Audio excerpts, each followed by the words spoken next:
Hello, my name is Dr. Ruthie. I'm a professional sexuality educator and a relationship expert. I blog over exploringintimacy.com and thanks to funwares.com, I'm here answering your questions about sex and relationship. The other video that I did for this week talked about what to use barrier methods for and what barrier methods are safer sex methods to match with which sexual activities.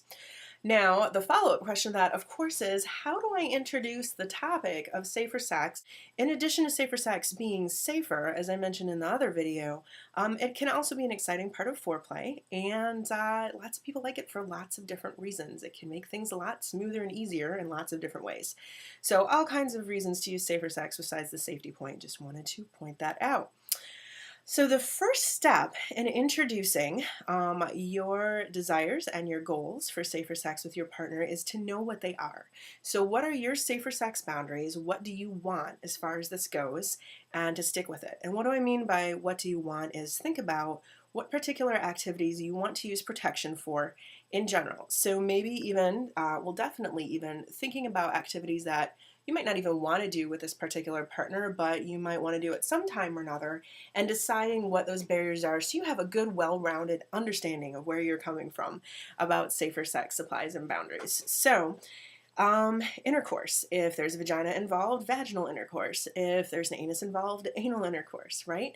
And how you feel about protection for those activities. Oral sex, giving and receiving across all genders, how you feel about those activities and barriers. Manual sex across all genders and how you feel about using gloves and protection for that. So all of these things can be thought about, should be thought about, and there's different risk levels to each and different barriers. Check out the other video for that information. But know what you want to use protection for and when, and under what circumstances, and then, with who. Remember, no shame about this, and no need to be regretful. These are your boundaries, and they're healthy and normal and safe.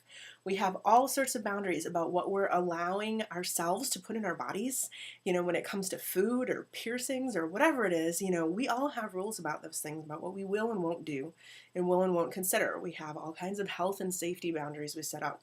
And our sexual health and safety and happiness should be no different, should be just as viable a set of boundaries to say and to expect others to respect.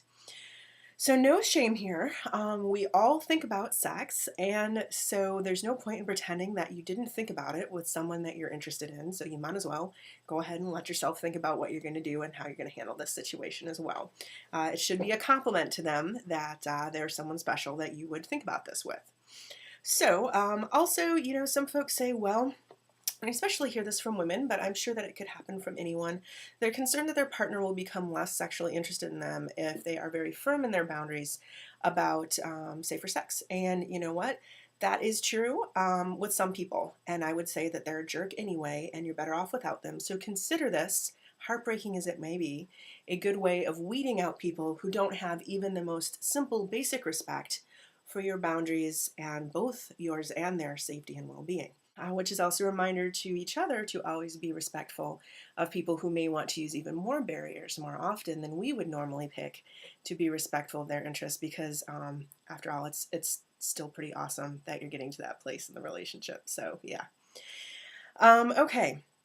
The next step, once you've known your boundaries and feel good about asserting them and confident, as you should, is to always have all the items that you want to have available and fresh.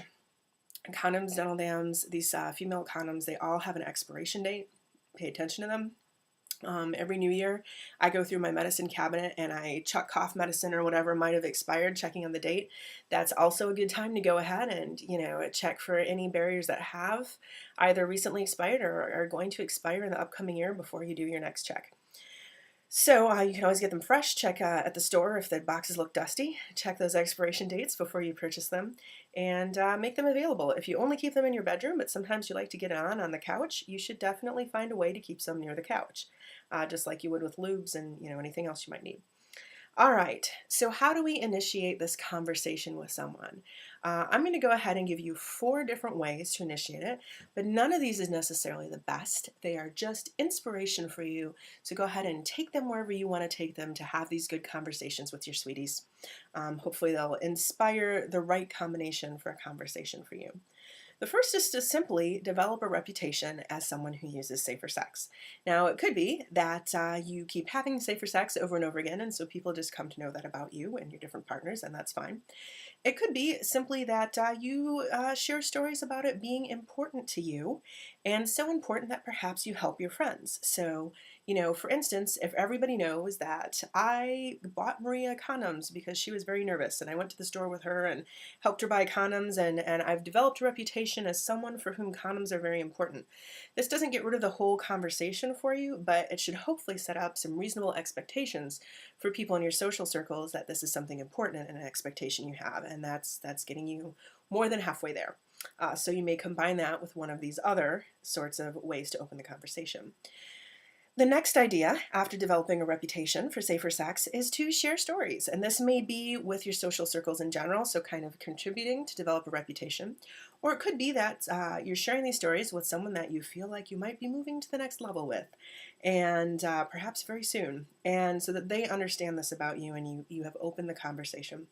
So, for instance, you could say, wow, I felt so bad when I learned that Maria was really worried about using condoms, so I went and helped her buy some. I couldn't imagine anybody having sex these days without protection. In fact, I don't just use condoms for penetration. I think everybody should be using them for oral sex too, or whatever your particular boundaries are you're working in. So that way you have shared a story starting with a situation outside yourself. Could be TV, could be a friend, heck, just make it up if you need to, whatever. And you have allowed that for you to establish with that other person what your boundaries are. You haven't necessarily said, hey, honey, I'm thinking of having sex with you, and here's how we're going to do it if we do it at all. But you have done a less direct route of basically saying the same thing. If we get to that point, these are my expectations, and you should know about them. The third, and almost the most direct way, probably tied for most direct in a way, with number 4 coming up later, is just having a heart-to-heart over a comfy media. And by media, I mean text message, private message on Facebook, over coffee, at a time when you're not about to have sex or you're not already having sex. Not that you can't say it then, please, by all means, better late than never. But, it's easier to have these conversations when you're not right in the moment. So just talking, saying, hey, I think you're something kind of special, and I just want to get this awkward conversation out of the way, but I really can't stop thinking about you and some things I'd like to do with you, and I want to make sure we're on the same page about this. Just so you know, it's really important to me that we always use ... these types of barriers for these types of activities. It doesn't sound very romantic, but if you say it with a glimmer in your eye, hopefully the other person will go, oh my gosh, thank goodness, because I was really interested too, and now we have this conversation started. Again, if they lose interest or they think you're weird or they shame you for, being open about your thoughts and your boundaries, then this person was a jerk and you don't want them around anyway. So good riddance. Heartbreaking, but still better in the long run for both of you to not be together.